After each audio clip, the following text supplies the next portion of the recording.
Hey there, welcome to Pop Culture Cupid. I'm Alison, love coach, here to help you single people find your way back to love.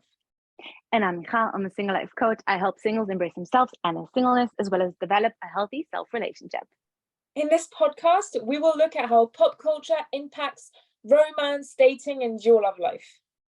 And each week we'll shoot another arrow through another pop culture delusion. I thought we weren't going to do the whole cheesy thing. And then burst into smithereens. Oh my god, dude, that's so cringe! Sorry, it's in the intro now. If you make it through the chaos and you enjoy what you hear, please leave a comment, like, subscribe, and go to all the social media. At Pop Culture Cupid on TikTok, Instagram, and YouTube. Enjoy! Hi! Hello, my fellow today, insomniac. How are you? Today nearly didn't happen. I'm rethinking the posting this on YouTube because I just put my hair up in a messy bun, threw on a t-shirt, and that was basically the same, except I didn't put my hair up. I just put a bunch of oil in it, and then I'm brushed it oil. I'm like, ooh, I put ice on my cold water on my eyes. I'm like, don't be puffy. It was. I usually go to bed fairly early, like around 10, and then because I'm an early bird and I wake up early. Lucky you. And but last night I was just not sleeping, and this morning I woke up kind of just in a haze, and I thought, oh, why is this happening? I know the feeling.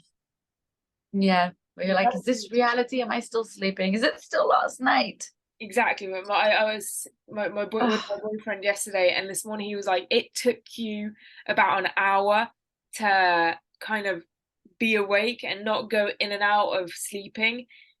Yeah. And then when that hour came up is when I texted you saying, can we push back an hour because I need to charge. So just this morning is just happens. It happens. Part of life. What can you do? Yeah, part of being a grown up. I think you don't get these things when you're in your 20s.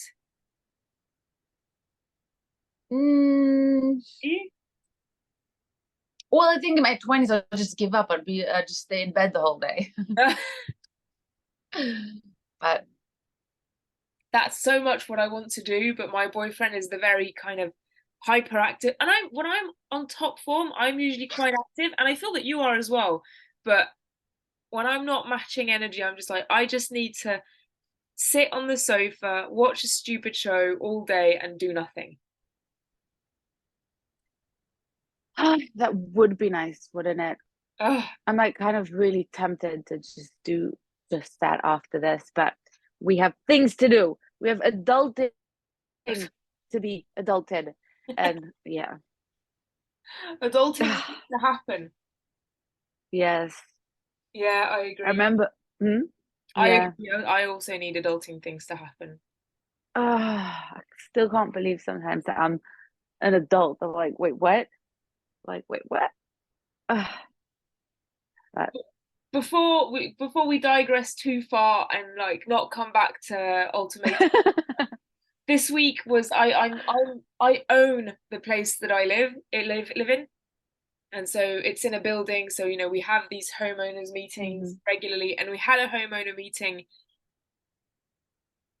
So not Friday just gone, the one before, and I'm 31. The other youngest owner is, I think, 25, and then the next one up is in his 40s. It's usually people or the rest of them are in their 50s and things like that. So we're only two who are 25 to 30, and all of these adults are just behaving like children. And this week I found myself writing an email to all of the homeowners saying, listen, I mean, we need to just get along, and if there's a roof dripping, we need to just band together.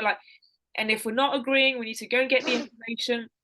And I was thinking, it's like, why am I, 30-year-old, telling these 50-year-olds how to behave like adults? Like, what is going on? Well, it just goes to show that the age isn't what really matters at the end Exactly. of the day. Exactly. Really. I think we all, like, people always stay young at heart. Like, I feel like it's so hard to comprehend getting old.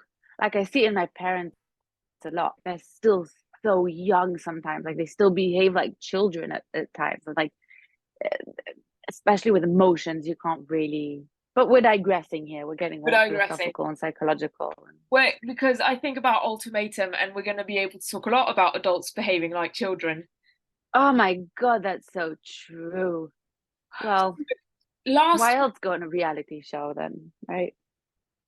So last week I had only watched the first episode and a half, and so I had, Yeah. and you know what we should do is that when Love is Blind comes out in a couple of weeks, we should watch the first episode and then, Well, we should make predictions. and exactly, we should make predictions because I was like, I would have gotten all of my predictions so wrong. But I think that's what's fun about this type of show. But yeah, we should have made predictions because the way I started hating Roxanne was, Yeah, it's hard to tell. It just goes to show that first impression isn't everything. yeah, But yeah, well, we're diving right into it. She was a piece of cake. It took me a while to realize what I was watching and to yeah, realize what was. I was like, wait, what? And the whole beginning part is very confusing to me because suddenly they're in different couples and you have to keep track of who was with yeah, whom and who's with whom now. And it's like, oh my God, wait, what? And I'm like, this whiplash thing. So yeah, I'm like, yeah, yeah. and so you're sort of trying to figure out, wait, is her behavior justified? I don't understand what, but my issue with her, and I'm all for powerful women going out and Of conquering the world and wanting to course. be with men who are on their level. You know what I mean? I understand that. I also want to be with a man who challenges me, and I also want to be with a man who's not a parasite. I want to be with a man who has motivation and aspiration and is ambitious. That being said, she is constantly worried and concerned about what she's getting and not getting, what he's giving to her and not giving to her. And he's constantly doing something wrong. He's constantly apologizing. He's constantly Yeah. just being, I'll change, I'll fix this, I'm working on that. I know what's wrong with me, and I know that I'm the problem. And it's just like so ridiculous to me. It's, And I yeah. feel that Roxanne, she is so terrified about being kind of submissive in her relationship Mm-hmm. about she's, I mean, she's 31, she's, our age. I think she grew up with the same storyline of women uh, have been walked all over and blah blah blah, and we need to own up to our shit and blah blah blah. And I think she's so terrified of being the one being walked all over that she is choosing men that she can walk all over, and then that because she can, Mm-hmm. and that she can nitpick and pinpoint the things that make them subpar men. Yeah. Being said, I think that she was right about, is it Alex? Yeah, it is. uh So she is with Antonio, but she fake coupled up right. with Alex. Right. I think she's right in the sense that he does kind of feel like, okay, he was portrayed he was portrayed in the exact light that she was saying. We know that Yeah. these shows don't show the whole reality, but with Mm-hmm. how he was portrayed, I agree with her analysis. But it is funny how she says, I can cut through the bullshit, but she is so unaware because she does not Mm-hmm. like all respect Antonio, and everybody can see that. You can tell on that reunion how uncomfortable he was, how choked up he was, and he is just not ready to become that entrepreneurial man. He has done everything that she wants, and she is still unhappy with him.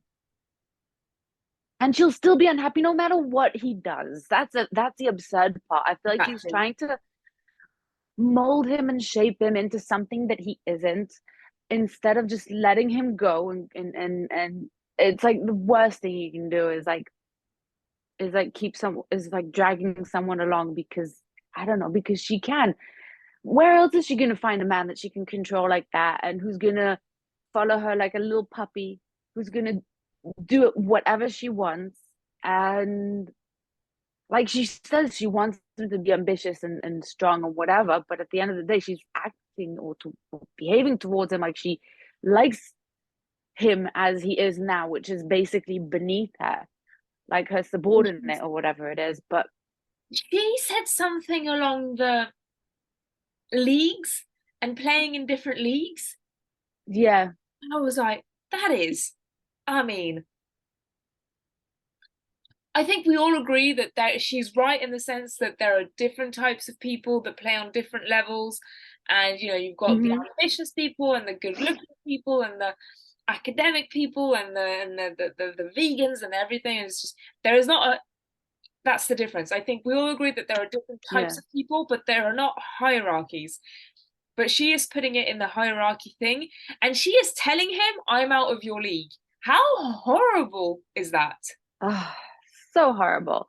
It is terrible to, because you're setting unrealistic standards for someone who can't ever meet them.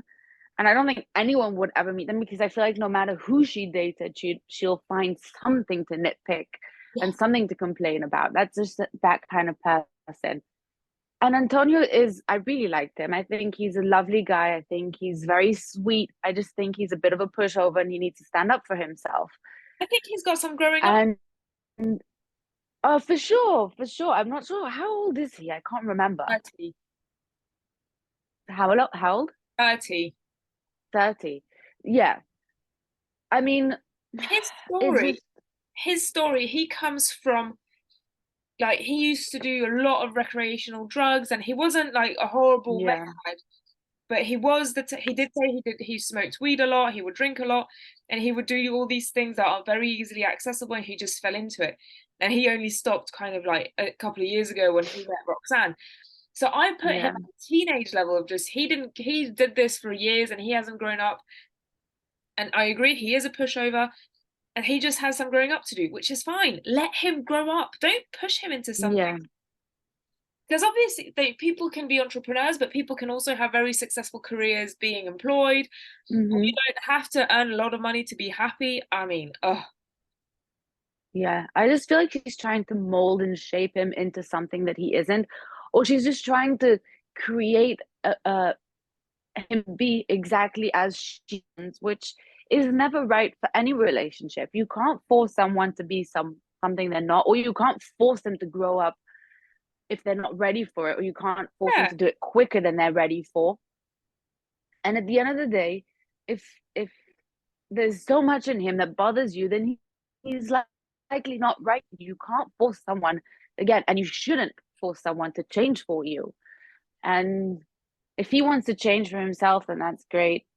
But I just feel like he's doing it only for her. Like, I feel, yes, he wants to grow up, he wants to be a better person, but he's trying at the same time to become the person that she wants him to be, and not what the person that he wants to be. So it's kind of pushing them into a corner that they're never going to get out of. Yeah, he's not taking a minute to see if this is what fits with him. No, he isn't. And he's always at fault. Of course. You know what I compare Roxanne to? You remember Alexis from Love is Blind? Oh yes. Oh my God. Same type of woman of like, same thing. Power, blah blah blah.